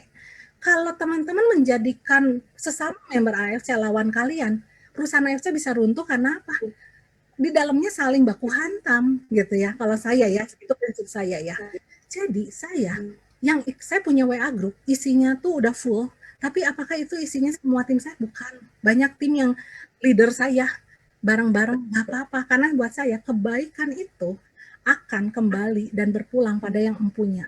Ketika saya membagikan ilmu seperti ini hari ini kalau saya mau pelit gitu, nggak bisa aja soal kata stabil income itu saya keep hanya buat saya doang dan tim saya. Tapi ketika saya bagikan dan mungkin teman-teman banyak yang prospek dan berhasil, misalnya nih, ini bukan kegeeran ya, misalnya satu kata ini membuat pemain dan membuat banyak closing, emang saya dapat apa? Apakah saya dapat royalti dari teman-teman semua? Enggak. Tapi saya tahu, saya membagikan kehidupan bagi teman-teman semua. Maka kehidupan bisnis saya juga akan menjadi makin berlimpah gitu. Jadi saya sangat percaya itu gitu. Saya sangat percaya kalau saya mau berbagi ilmu tapi dalam koridor yang benar ya, karena gini, kita harus hargai, ini kayak rumah tangga, kita nggak boleh ikut campur rumah tangga orang, kita nggak boleh ikut campur grup orang, dia punya leader sendiri, tapi kita boleh sharing. Tapi maksudnya ngerti ya, saya percaya teman-teman semua dewasa gitu, jangan ikut campur, ikut ngedidik anak orang, salah-salah menurut kita benar, menurut mereka belum tentu benar, nanti kita bisa ketempuhan. Cuman maksud saya gini, paradigmanya itu jangan mengkotak-kotakan. Saya merasa saya grow ketika di bisnis sebelumnya, saya sering nolongin orang, tim-tim lain, yang ayo kita menyemangati, minimal dengan apa sih? Kalau kita nggak punya ilmunya, karena masih baru, minimal menyemangati teman-teman, dan jangan pernah sama closingan orang lain. Itu mangkok nasinya dia, bukan mangkok nasinya kita. Jangan berpikir, aduh sama dia, coba kalau misalnya saya duluan, pasti sama saya. Belum tentu. Karena itu mangkoknya dia. jatahnya dia yang udah Tuhan kasih buat dia. Mau kita lebih dulu pun kalau bukan punya kita nggak akan pernah nyampe loh ke kita. Dan jangan pernah merebut mangkok nasi orang. Kalau kita merebut mangkok nasi orang, mangkok nasi kita juga akan tumpah loh, gitu ya. Jadi itu sih prinsip-prinsip yang saya pegang gitu. Karena saya berpikir gini, tabur tuai. Hal yang positif akan menuai banyak, tapi hal yang negatif pun jangan lupa itu akan kita tuai banyak. Satu benih, jagung itu ditabur dari satu biji jagung menjadi puluhan ribu. Kebaikan kita yang kecil akan kita tuai puluhan ribu, banyak kebaikan akan balik pada kita. Demikian pula yang salah, yang jahat dari kita. Makanya saya sangat menjaga integritas karena saya selalu ingat itu. Kadang-kadang ya tergoda selalu ada masih manusia untuk misalnya ya rada ini mah kan dosa putih katanya ya. Tapi saya yakin nggak ada dosa putih, dosa hitam. Pokoknya intinya mikir gini, kalau kita diperlakukan kita mau nggak? Kalau nggak mau berarti jangan melakukan itu gitu. Terus sorry kenapa ke sini ya? Nah, balik lagi hutang saya itu tuh beban yang terbesar. Kenapa? Saya masih punya utang dari 20 tahun. Dan Hah? kenapa saya menangis? 20 20 tahun tahun? yang lalu nih kok, 20 tahun yang lalu. Yang saya nggak mampu bayar. Ya, adik saya lulusan accounting. Adik saya beliau adik saya ini terlalu kasihan gitu sama saya melihat saya bisa berjuang sana sini ditipu, namanya orang nggak bayar ditipu udah sering sampai adik saya bilang, Ci kalau misalnya lu uang kekumpul semua kayaknya udah kebeli rumah, kebeli mobil, kebeli segala, tapi hari ini saya nggak punya rumah, saya punya mobil karena terpaksa waktu itu harus kerja bawa anak saya dari 5 bulan saya bawa setiap hari pagi sampai malam sampai kena pneumonia waktu itu. Saya berjuangnya tuh sampai titik kalau saya pikir ya saya nggak merasa itu berjuang sih, saya merasa itu tua. Saya nggak bangga dengan itu karena saya pikir keseharian saya, tapi orang yang bilang gila lu Tin cina bawa anak, setelah sekarang ya juga ya kasihan anak gua nih gitu, karena bayangin anak 5 bulan sampai saya suka lupa ngasih makan karena saya kalau closing saya prospek orang, anak saya ditaruh di sebelah saya setiap hari begitu. Nah akhirnya adik saya tuh nanya, Ci saya bantu deh, saya bantu list utangnya. Tangan saya gemeteran loh. Saya nggak sanggup ngelis utang saya berapa. Kenapa? Hati kecil saya ketakutan. Karena kalau saya tahu, saya yakin hari itu punya keyakinan saya nggak bisa bayar utang. Karena boro-boro bayar utang kan berarti harusnya uang yang lebih ya. Yes. Tapi untuk makan aja saya bisa dibilang sulit gitu. Untuk beli hidup hari-harinya kurang, gimana bayar utang, nggak ada logikanya. Apalagi suami sakit dan lain-lain gitu.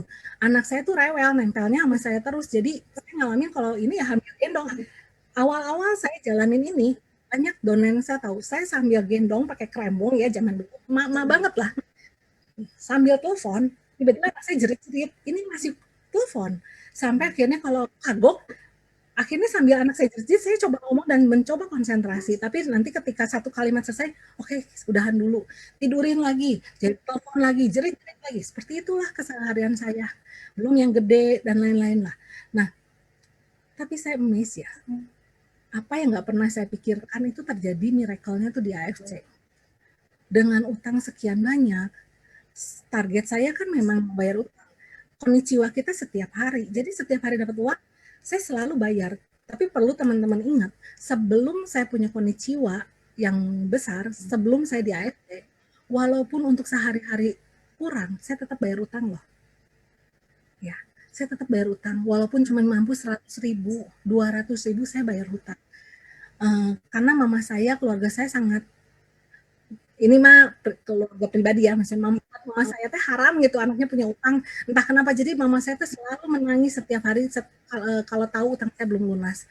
Jadi saya tuh berusaha gitu dan ternyata saya kaget bulan kemarin bulan 30 hari dari pertengahan Oktober sampai November saya merinding loh, ternyata saya sudah bisa melunasi utang dan hutang terakhir tuh saya bayar dalam 30 hari Oktober pertengahan sampai November. Berapa teman-teman? 45 juta cash. Ya.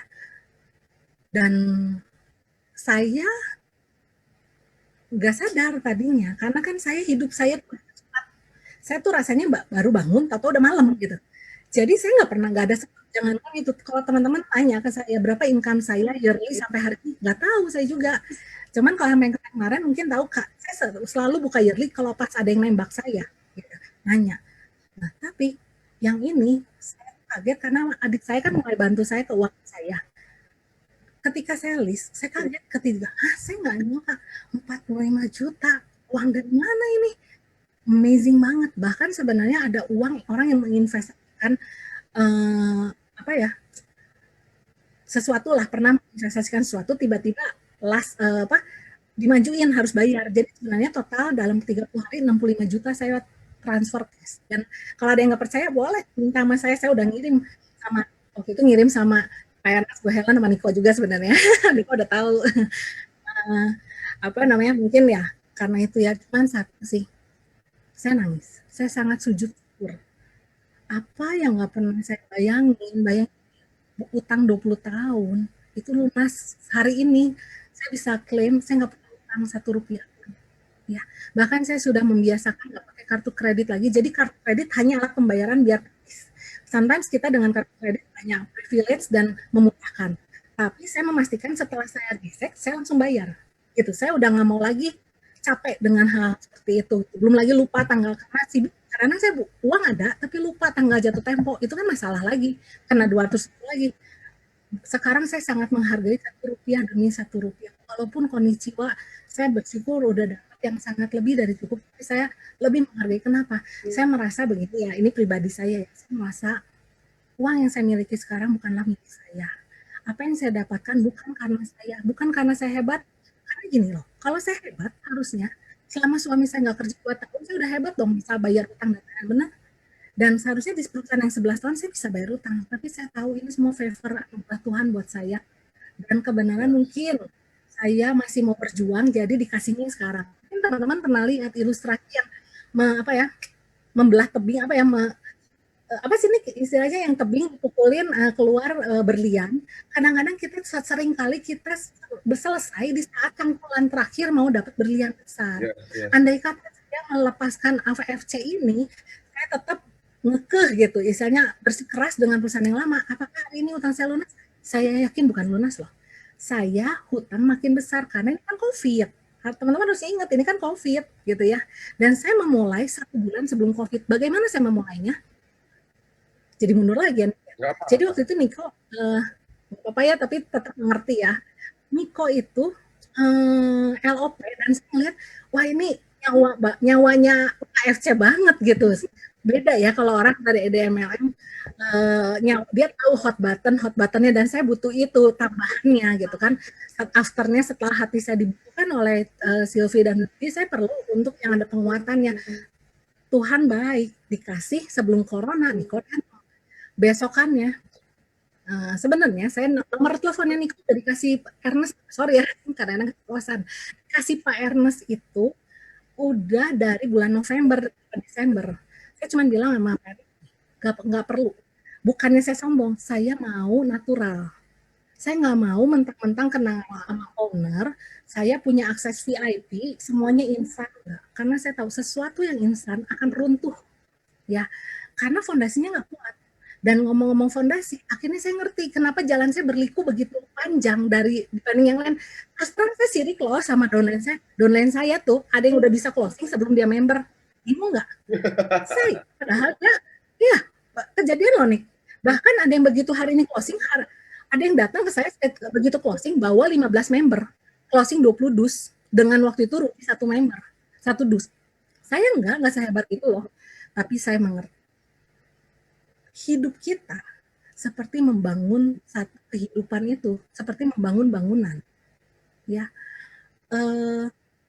kalau misalnya kita destiny-nya kita membangun satu rumah 1 lantai, fondasinya akan ditujukan untuk bangunan rumah 1 lantai kayak IMB lah ya. Blueprint-nya kita apa?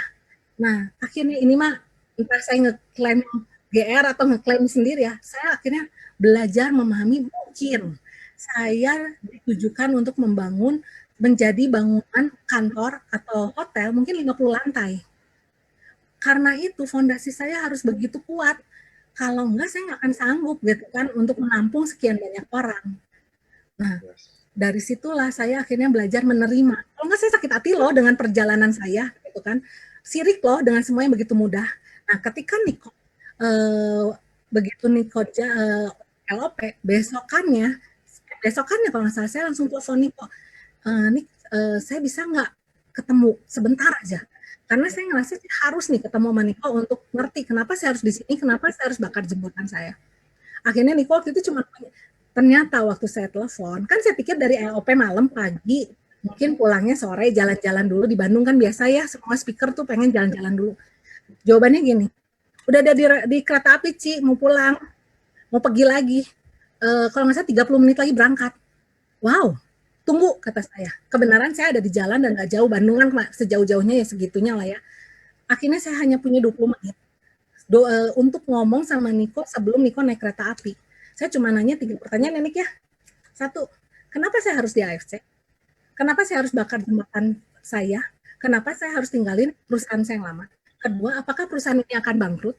Bagaimana sistem bonus ini yang begitu luar biasa bisa berjalan sekian lama kata saya. Dan kenapa saya harus pindah di sini? Kan sama aja. Gitu. Sampai Niko bilang, wah ini pertanyaannya gitulah ya, jangan tipikal banget sama ada salah satu leader besar di sini. Katanya 2 orang yang luar biasa dan dibilangin, kalau saya ingat banget loh Niko bilang ini, kalau cenah, Niko bilang ini, kalau Cici selalu nyumput, jangan harap kesuksesan itu akan datang. Walaupun akan dijauhin, tapi ambillah resiko itu untuk maju dan kesuksesan itu akan menjadi lebih real gitu. Dan saya dibilang kalau nggak pernah dijalanin, bagaimana saya tahu? Akhirnya saya bisa, entah kenapa ya, pokoknya pertemuan itu tuh membuat saya kayak bangun dari tidur saya yang lama. Kemarinnya mungkin jadi sleeping beauty gitu ya. Kayak bangun, langsung saya mendesain, pulang dari Niko saya nggak bisa tidur loh. Sepanjang perjalanan, rasanya rancangan apa yang saya mau lakukan dan saya bangun di AFC langsung mulai terbentuk. Langkah apa yang saya lakukan? 1 minggu, Niko kapan ya Niko waktu itu? Januari ya. Hitungan 1 minggu, 2 minggu, saya taruh anak saya di daycare. Kan saya nggak punya pengasuh buat anak saya. Saya taruh anak saya di daycare. Nangis, iya anak saya nangis loh. Dan saya ingat anak saya lahir Januari.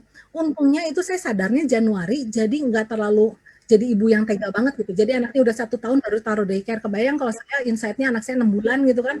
Bisa saya taruh juga itu 6 bulan. Cuman kan akhirnya membuat saya tuh, saya harus. Kenapa? Semua orang mencerca saya, gila lu ngejalanin ini, ngorbanin anak, kan bilangnya gitu, ngorbanin anak. Yes. Tapi buat saya, apa nggak saya lebih jahat kalau ada kesempatan nggak saya pakai? Kalau saya nggak mau ambil kesempatan ini sekarang dan nanti anak saya mendapat warisan hutang saya bagaimana? Yes. Kalau anak saya nggak bisa kuliah, apa nggak saya lebih jahat lagi? Kalau saya nggak bisa ngasih pendidikan yang terbaik, nggak bisa beliin susu dia karena ada kesempatan yang saya buang, mana yang lebih tega gitu kan? Yes. Akhirnya saya ambil keputusan itu dan saya bersyukur banget Tuhan tuh selalu tepat waktu. Kenapa? Saya ngambil akhirnya kalau nggak salah Februari deh, awal Februari atau akhir Januari, saya masukin anak saya di daycare 30 hari, langsung lockdown, WFH terjadi. Itu saya syok. Kebayang nggak? Saya baru bangun, tiba-tiba WFH, yang WFH total, semua orang Bandung ingat banget kita WFH total, daycare-nya tutup. Saya langsung lemes loh. Aduh, dan saya ya udahlah, kayaknya income saya turun. Ya sudah, resiko gitu kan. Hidup kan penuh resiko.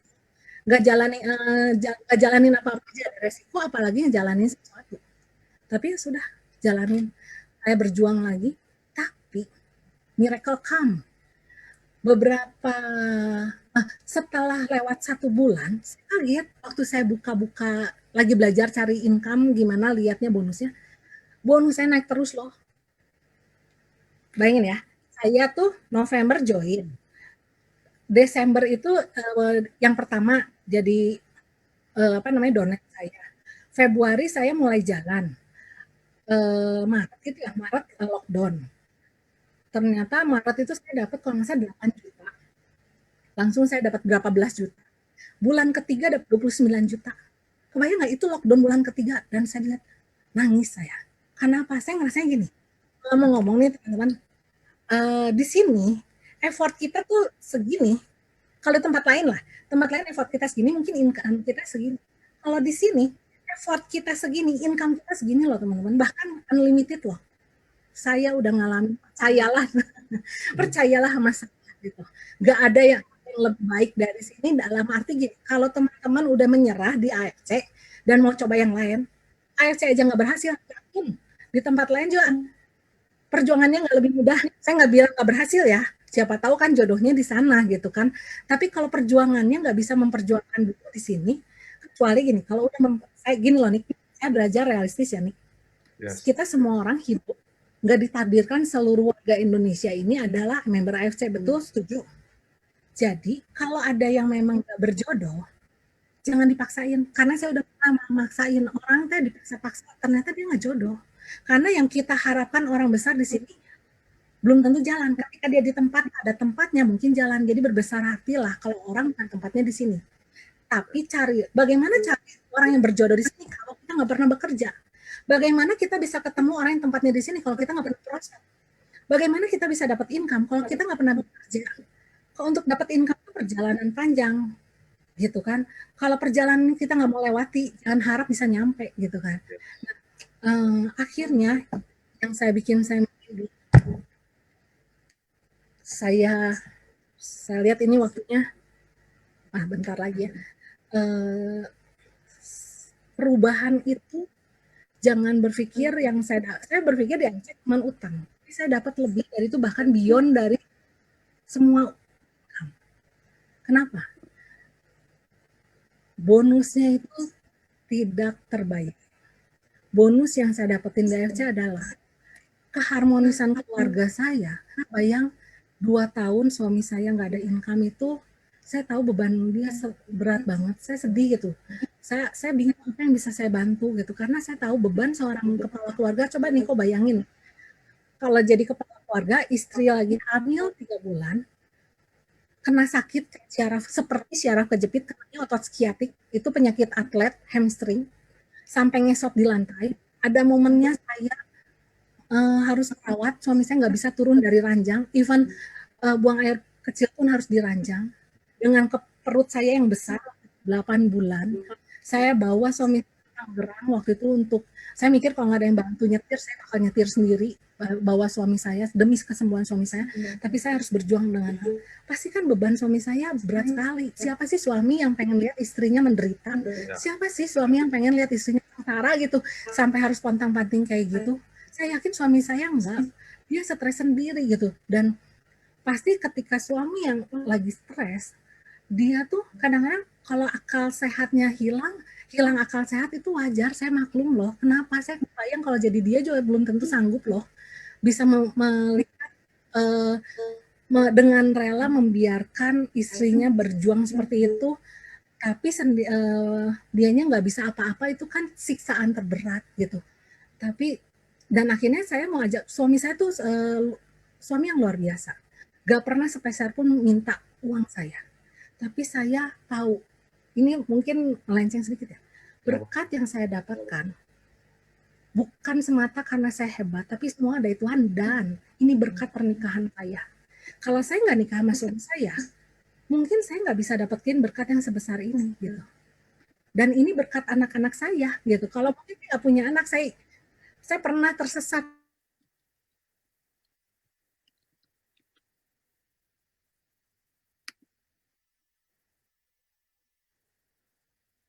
Halo?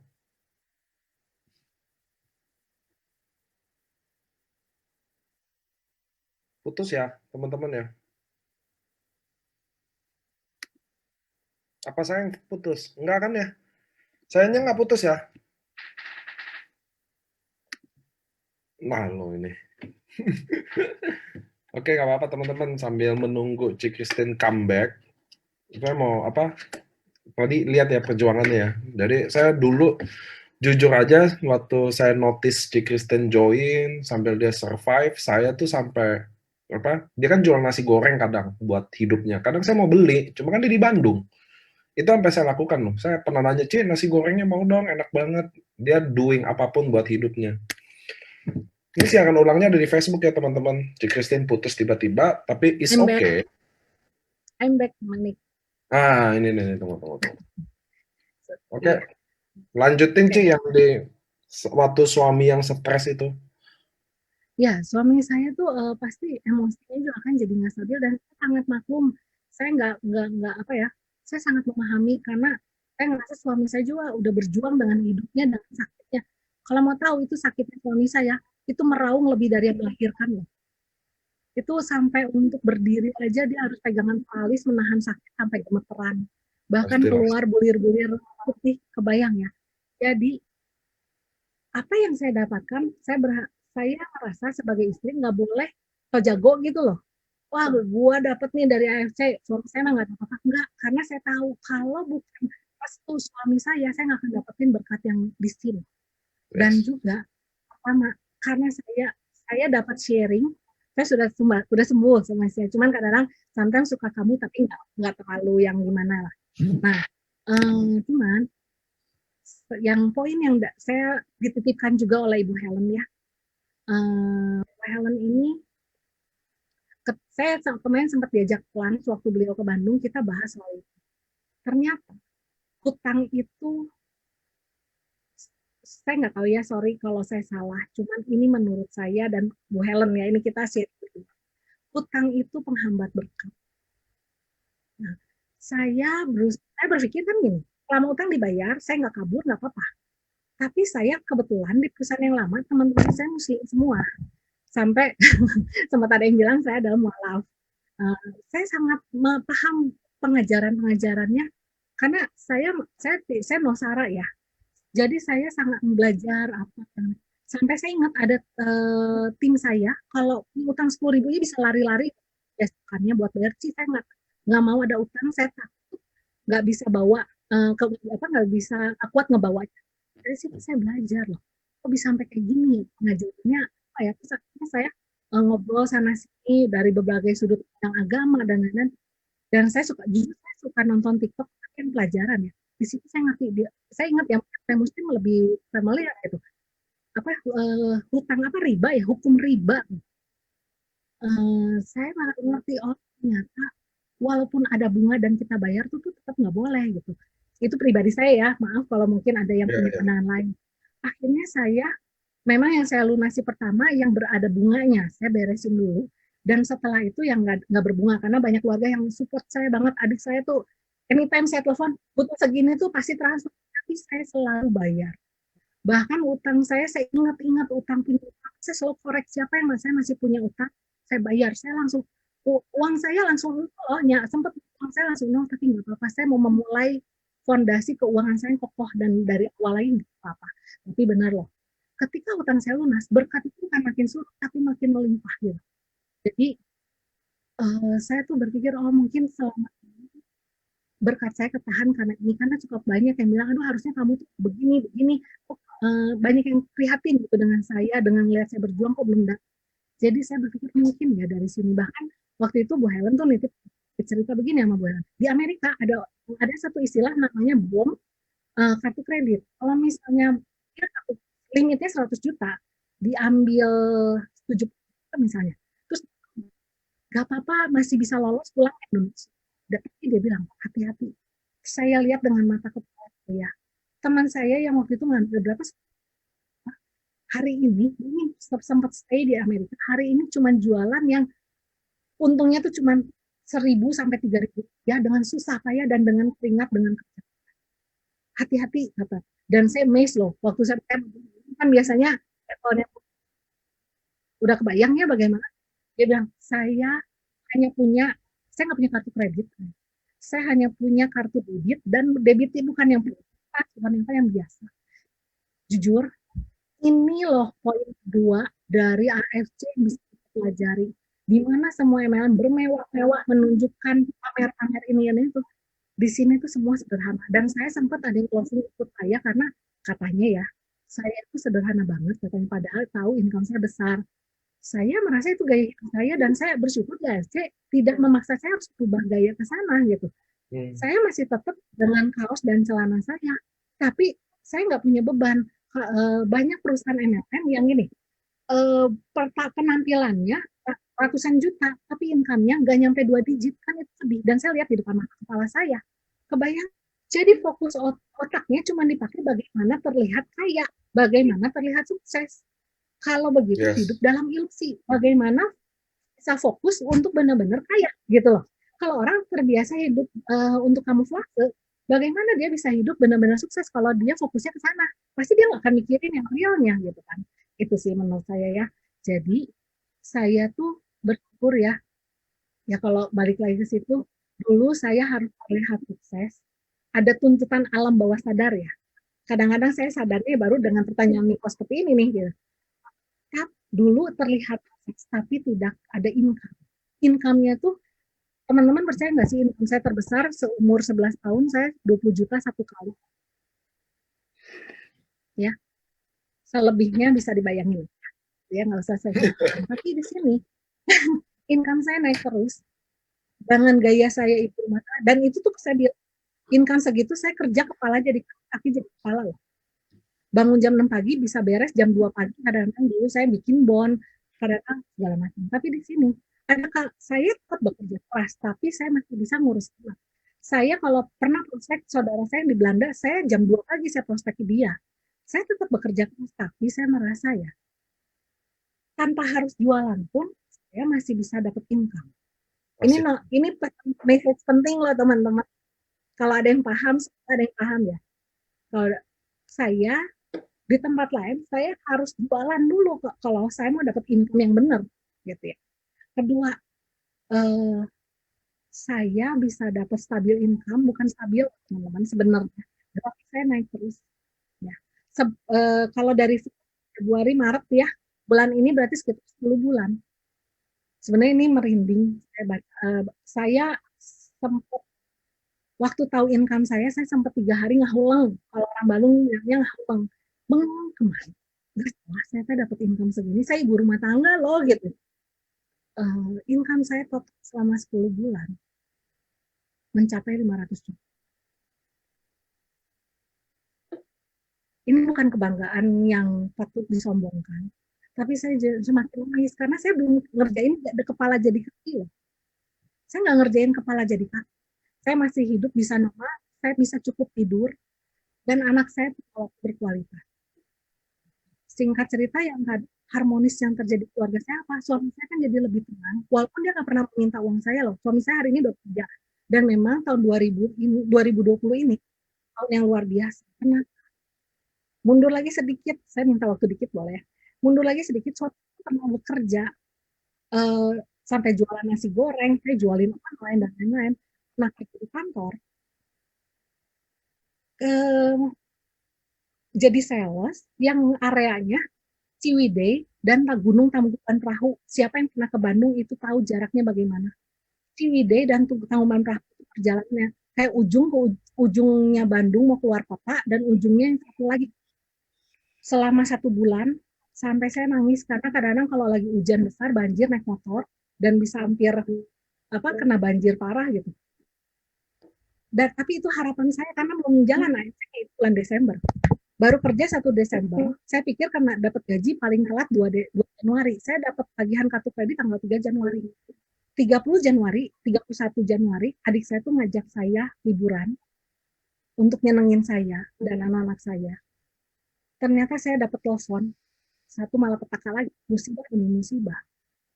Toko yang suami saya order kabur dengan bawa barang dia 20. Kebayang itu 31 Januari 2019. Udah nggak bisa menangis saya.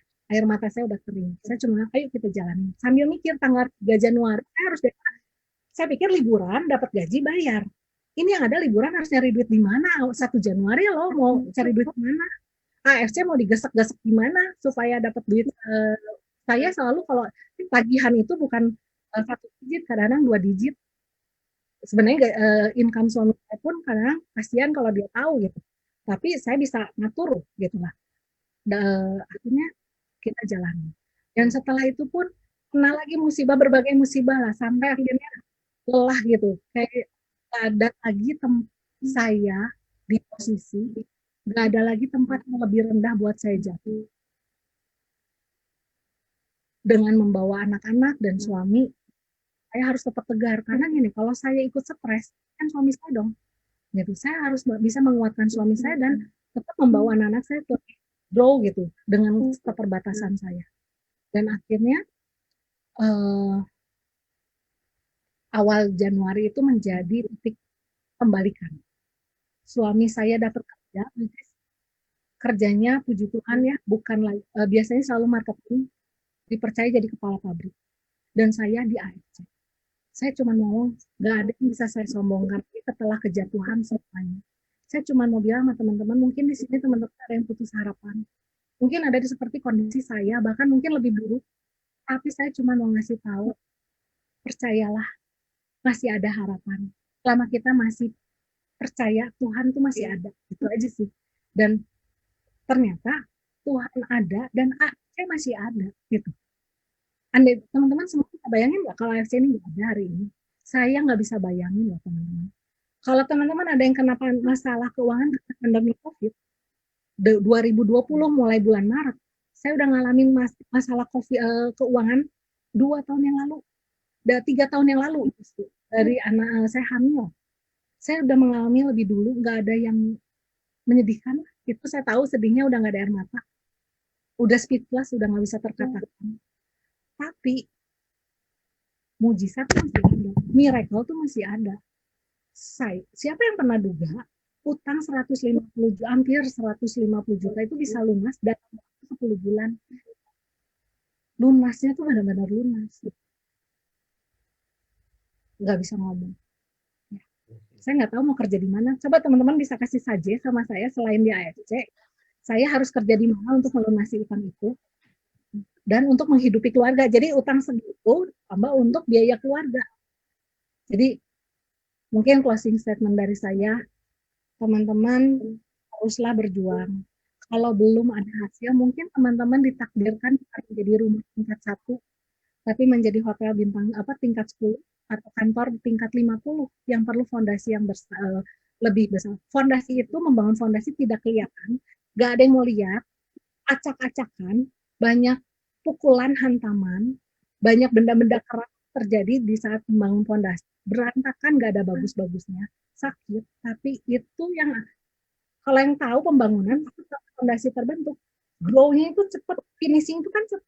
Saya kebetulan pernah kerja di proyek. Saya dulu kerja di Jakarta, saya dulu wanita karir, ya gitu. Dan yang akhirnya saya tahu daripada judulnya keren, kebayang nggak teman-teman? Kalau saya percaya di sini masih ada yang malu loh di AFC.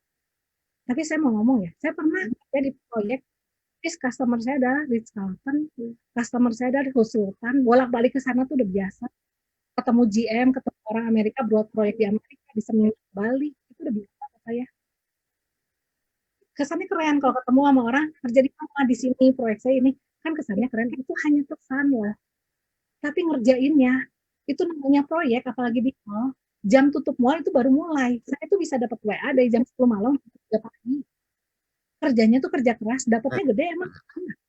Bahkan yang punya proyek aja, saya kerja ya, owner proyek aja, owner menang tender proyek, emang happy, itu stresnya berat gitu ya. Gelarnya aja yang keren. MLM tidak keren. Saya tahu, ini memalukan kadang-kadang untuk ngomong, kerjanya ngapain, MLM kayaknya nggak keluar deh dari mulut. Tapi, ya betul ya, cuma saya coba mau ngomong, income saya bulan lalu 80 juta loh. Ya, coba teman-teman boleh kasih tahu ke saya bisa kerja di mana, income 80 juta. Ya, saya kalau mau jadi direktur harus perjalanan karir berapa tahun, berapa puluh tahun. Direktur tuh cuma satu loh, yang gaji 80 juta cuma satu orang. Di AFC yang dapat 80 juta udah berapa nih? 5.000 orang lebih. Nah, leader saya aja 1 bulan dapat 500 juta loh. Perempuan ibu rumah tangga. Ya, si Sylvie itu dapat 500 juta sebulan sama Ko Budi. Ya, tampilannya ibu rumah tangga, rasanya tuh rasa ibu rumah tangga, income-nya itu lebih dari, kayaknya direkturnya kalah ya Nick ya. Sampai waktu itu saya pernah, saya sering pergi sama Sylvie, saya kasih tahu sama orang, itu tuh leader saya tuh yang invest. Masa sih low profile banget, tau nggak teman-teman? Dengan kita low profile, ternyata orang lebih respect dan mau join sama kita. Setuju. Ternyata saya nemuin itu loh. Tapi nggak selalu ya. One time kita kalau kita mau prospek seorang presiden direktur, maksudnya gini lah, ketika kita mau siapa lawan kita, kalau lawan kita seorang presiden direktur, tampillah kita yang sepadan dengan itu. Tapi kita harus bisa sampai prospek ke tukang beca gitu. Saya lakukan itu. Gitu. Saya tadi prospek yang punya warung kios. Saya pernah prospek layan kafe. Kadang karena udah bawaannya atau darahnya saya udah MLM ya. Semua orang tuh kalau berpotensi gatel gitu loh. Saya suka cewek hari ini follow up gitu. Kayak gitulah. Oke, kurang lebih kayak gitu ya. Cik Christine, Ya. satu aja pertanyaan dari saya. So, what's next goal? Karena kan utang semua lunas. What's the next goal-nya seorang Cik Christine? Karena saya lebih pasti yang ngikutin dari awal kan udah 20 tahun utang, ada yang ada bunga, ini keluarga, urusan. Sekarang what's next impian Cici sih? Ya, kalau impian saya memulai impian bukan dari materi dulu. Impian saya membebaskan orang-orang yang seperti saya. Dan itu udah kebuktian 2 hari yang lalu ada yang WA saya nelfon nangis-nangis karena dia baru rukonya hilang semua, rekening kadang-kadang cuman sisa 20.000 dan berapa hari yang lalu bisa transfer pelunasan 12 juta uang AFC, which is baru join 3 bulan, dan dalam 3 bulan dapat 20 juta dan utang 12,5 juta. Itu goal pertama saya. Saya bukan, karena ketika saya fokus ke orang, berkat saya nanti udah ada yang ngatur. Gitu. Kalau ditanya, udah pasti saya belum punya rumah, seperti kata Niko ya, rumah dulu udah pasti. Cuman yang sebenarnya, saya lebih pengen menginvestasikan hidup saya pada orang-orang yang seperti saya utamanya, gitu, yang membutuhkan pertolongan. Oke, so buat closing udah teman-teman, saya nggak akan nambahin closing apapun. Saya mau kasih tau gini, hari ini kita belajar bahwa leader yang hebat itu tidak dilahirkan karena kecelakaan. Ada lah namanya, karena ini binary teman-teman. Kadang Anda ada leader hebat kalau patokannya income, kadang dia bisa jadi karena kecelakaan. Kebetulan downline kiri kanan. Sesungguhnya teman-teman bahwa dia lahir dari proses. Itu yang teman-teman, dan itu akan kekal abadi. Satu. Dan nomor dua, Anda tadi pasti belajar dari bagaimana pertanyaan itu, how next goal-nya apa, dan Cik Christine dia jawab nomor satu adalah dia akan bantu orang-orang yang kondisinya kayak dia. Menurut saya itu benar-benar real goal ya kayak gitu sih. Karena banyak kalau tanya real what's next, saya mau punya rumah, saya mau punya mobil, tapi dia nomor satuin bahwa dia mau bantu orang-orang yang kondisinya seperti dia. Mudah-mudahan saya juga doain, mudah-mudahan kita semua bisa doain bahwa kita juga bisa jadi salah satu orang yang bisa bantu sesama kita.